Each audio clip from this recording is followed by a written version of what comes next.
নমস্কার, অজানা পথি সঙ্গীতে আপনাদের সবাইকে স্বাগত। আশা করি সবাই ভালো আছেন।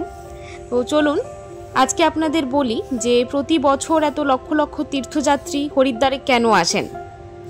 পৌরাণিক মতে সমুদ্র মন্থনের সময় যখন অমৃত উঠেছিল, সেই অমৃত পান করা নিয়ে দেবতা ও অসুরদের মধ্যে যখন সংঘর্ষ বাঁধল, তো তখন ভগবান বিশ্বকর্মা অসুরদের থেকে সেই অমৃত বাঁচানোর জন্য যখন নিয়ে যাচ্ছিল, তখন দুর্ঘটনাক্রমে কয়েক ফোঁটা অমৃত পৃথিবীতে পড়ে গিয়েছিল।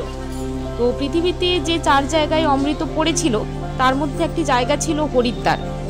মনে করা হয় যে ব্রহ্মাকুণ্ড নামে হরিদ্বারের যে জায়গায় অমৃতটি পড়েছিল সেই জায়গাটি আসলে হরকি-পৌড়ি ঘাটে অবস্থিত। আর এই জন্যই হরকি-পৌড়ি ঘাটটিকে হরিদ্বারের সবথেকে পবিত্র ঘাট বলেও জানা যায়।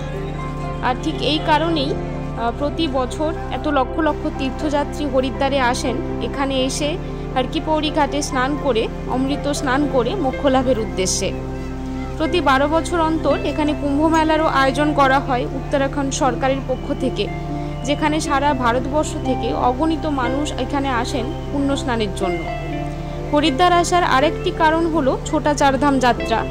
উত্তরাখণ্ডের 4 ধাম কেদারনাথ, বদ্রীনাথ, যমুনোত্রী ও গঙ্গোত্রী, এই 4 ধাম যাওয়ার স্টার্টিং পয়েন্ট কিন্তু বলা হয় হরিদ্বারকে। এই হরিদ্বারে এসেই সবাই গঙ্গা স্নান করে 4 ধামের উদ্দেশ্যে রওনা দেন।